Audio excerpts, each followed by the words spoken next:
All right, found this cool clip with Jay Leno talking about a car and something he did for this lady, and I appreciate it. And Jay Leno, a lot of people don't like Jay Leno, and they're all big Letterman fans, and they're all over the case. But Jay Leno seems to be a genuinely nice guy, in my opinion, and has helped out a lot of people.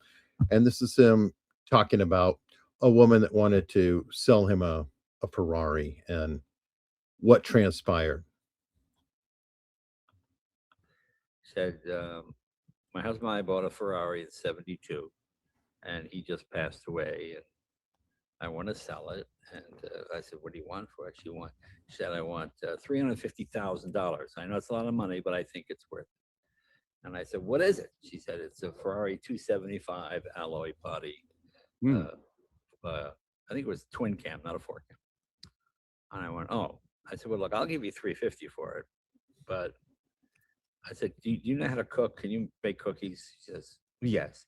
I said, okay, if I can get you close to $4 million for that car, will you bake me some cookies? And she said, why? It's not worth that much. I go, it's worth that much. You can sell it with the $350 you want, but I don't want to take your car. It's really worth close. She got $375 for it, $3,750,000. And I got my. And did you get your cookies? I did, and she became a friend. And it's nice. I mean, because I get enough free stuff like that Sprite. That's very nice. You don't need to start screwing people over. I don't like it when I hear people tell me a story how they screwed some old guy out of a car. I hate those kind of stories. I like these kind of stories. And I hear this lady, her husband died, and he was just a guy. He wasn't a wealthy guy, but in 1972, you could buy a Ferrari for $5,000. When a Cadillac was $5,000. Ferrari was still just an old car at that point, exotic and expensive for the day, but it was that old. And she could not believe it went for that. She was like so stunned because she didn't pay attention. She just knew, it must be worth at least that. She just picked a number, so that was kind of fun. Hey, Jay Leno was talking about a lady who reached out to him saying, hey, my husband just died. I would like to sell his car to you because obviously he collects cars. And it was a 1972 Ferrari. And he was like, oh, what do you want for it? And she's like, $350,000. And he was like, he said, because her husband died?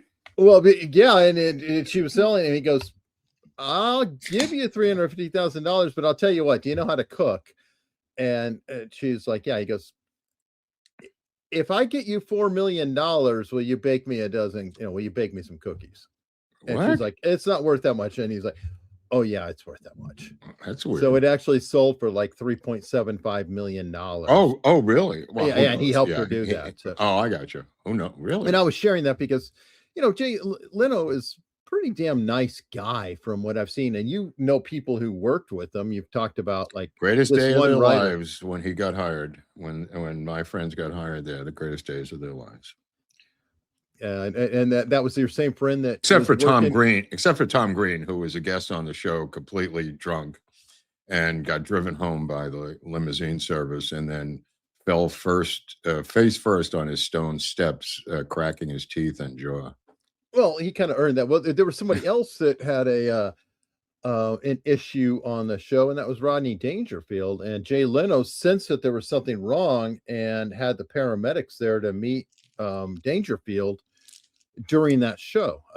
That's happened before with other weird guests, where things people get sick on a show, or it's not the first time that's happened in show business.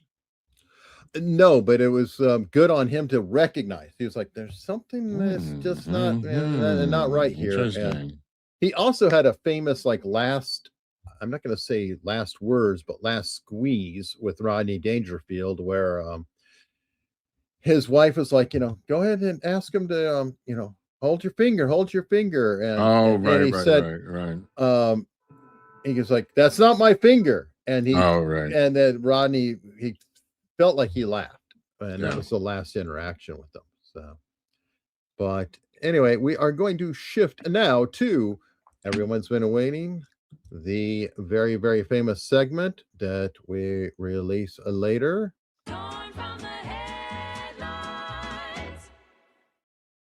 Yeah, it's more crap happening everywhere. That's a great summation. More crap. Yeah. And we'll start with that. A major travesty for kids. TikTok 101. This is at your old institution, Eric. No. I mean, I'm Tucson, not Phoenix. So I know, I'm kidding. But this is Arizona State University, I believe, that's now teaching a class in TikTok. There's also, to be fair, you could learn to be a YouTuber too. Yeah. Like, I mean, I would, I'd be interested in taking that class if I was coming up, as a kid. I would just go, okay, I'd like to know the business of YouTube or TikTok, sure. which is, so it's not really a travesty. It's kind of, it's a media arts degree, right? Right. Yeah.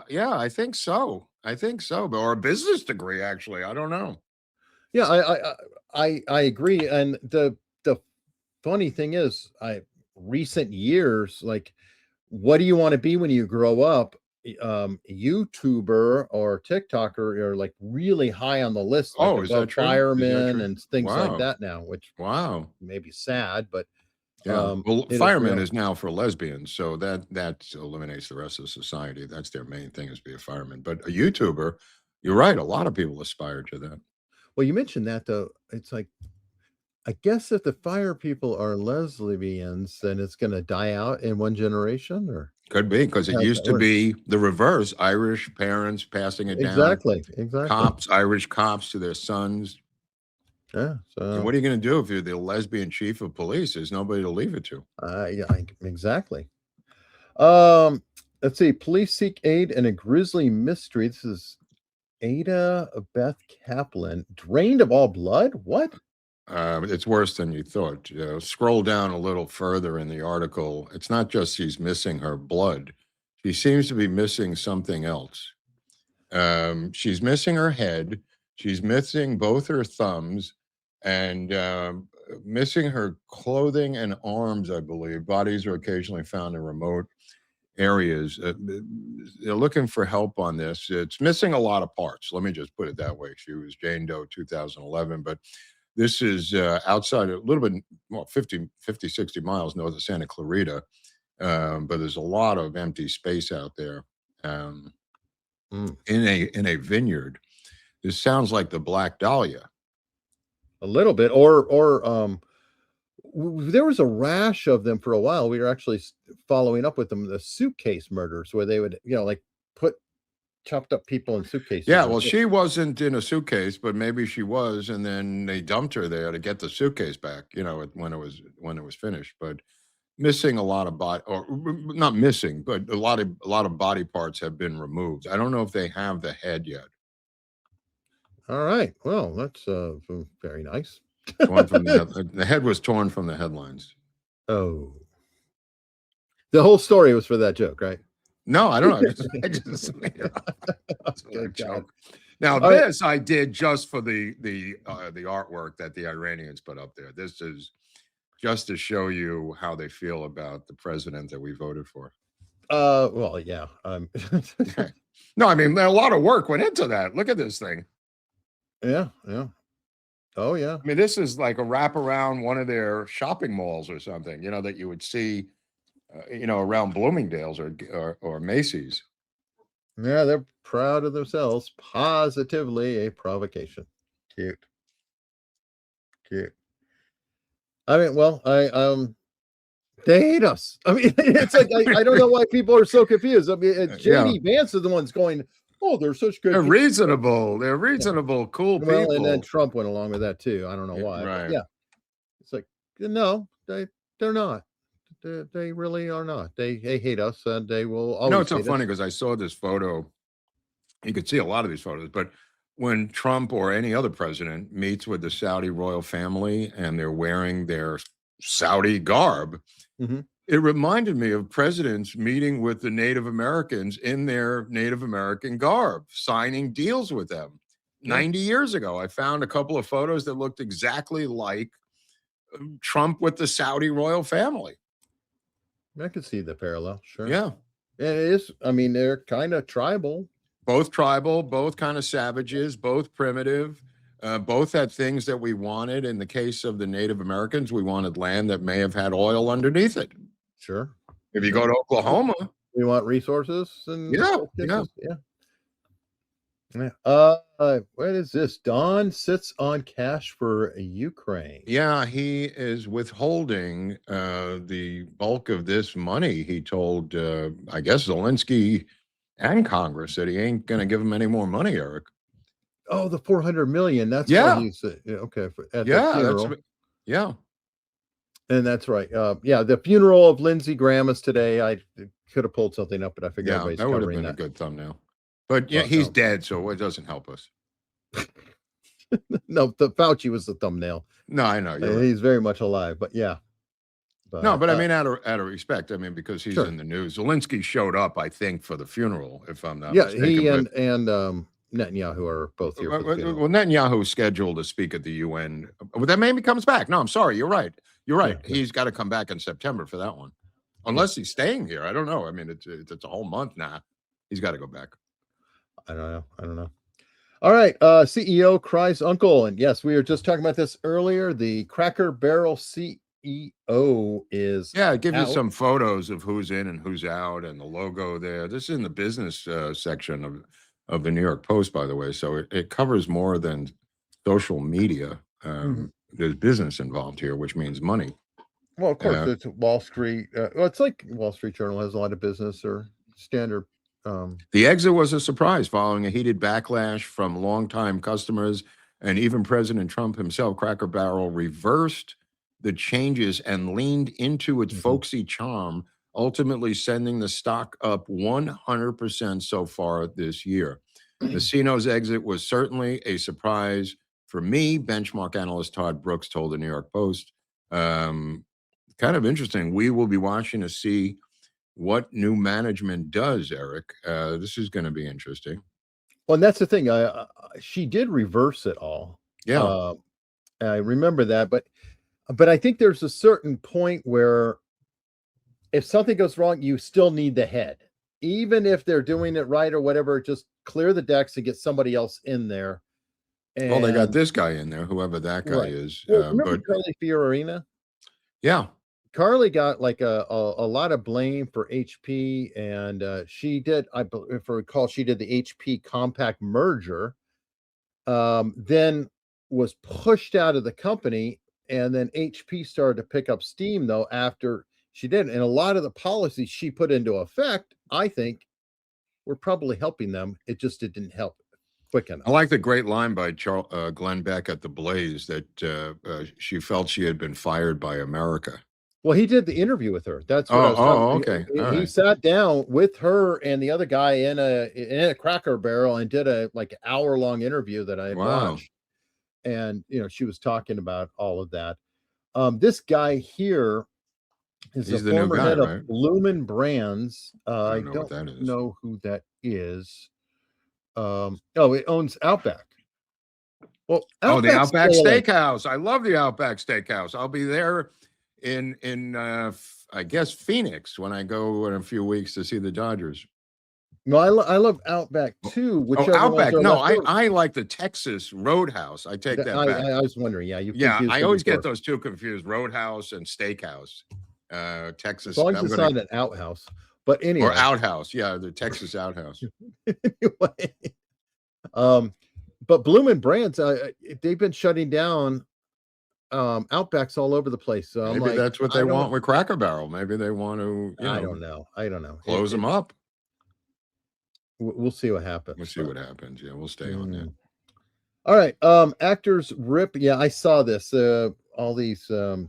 Well, Ellison is guaranteeing a victory here. He's like the Joe Namath of studios in the Super Bowl III here with Johnny Unitas. He's look at his face, man. He looks determined to get this done. This is some article in the British Guardian with Cumberbatch and a couple of other douchebags signing a thing that they're against the merger. They weren't against the Disney 20th Century Fox merger, but they're against this merger.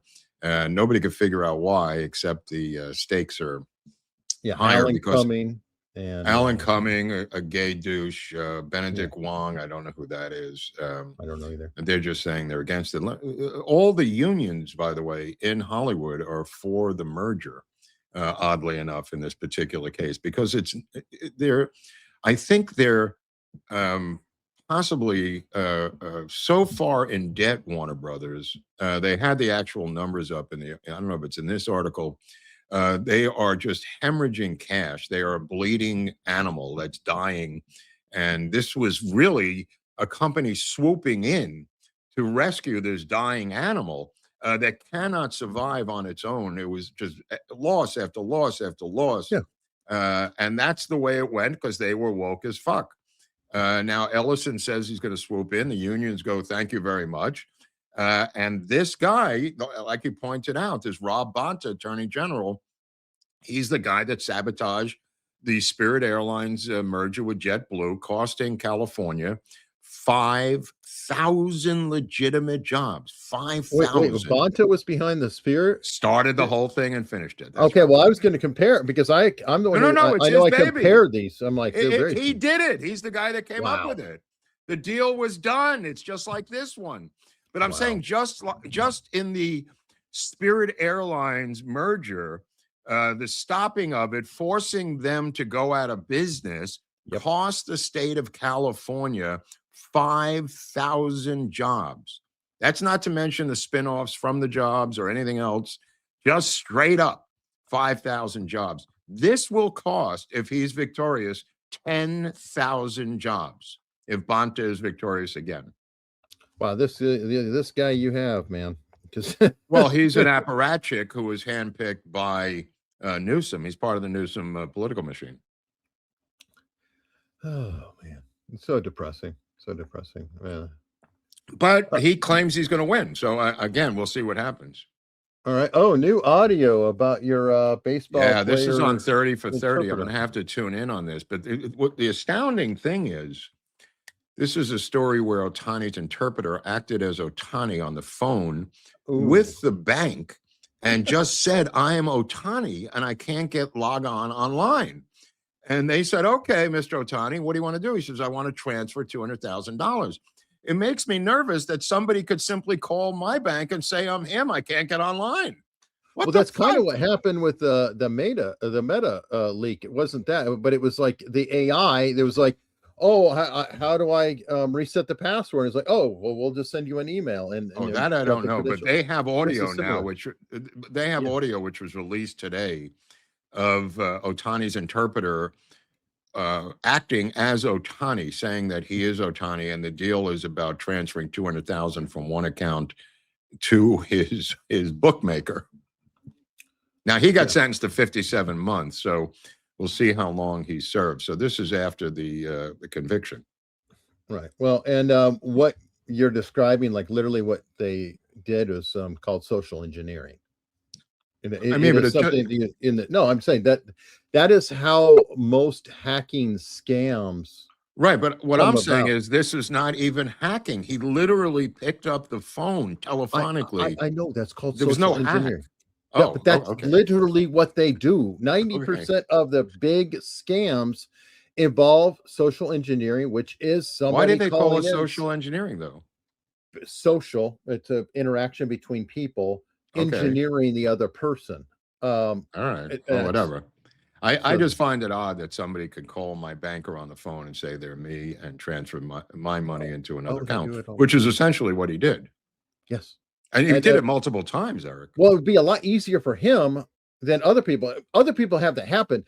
But because he was the interpreter, he probably had personal information about Ohtani That's what, that he could use. Like, what's your mother's maiden name? Oh, what's no, you're absolutely right. He just, for some reason, couldn't.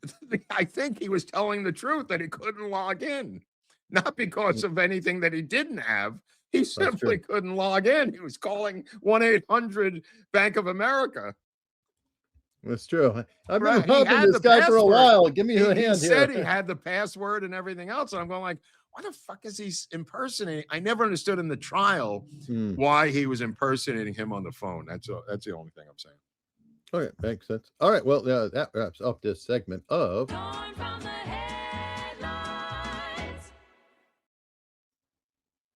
That was nice.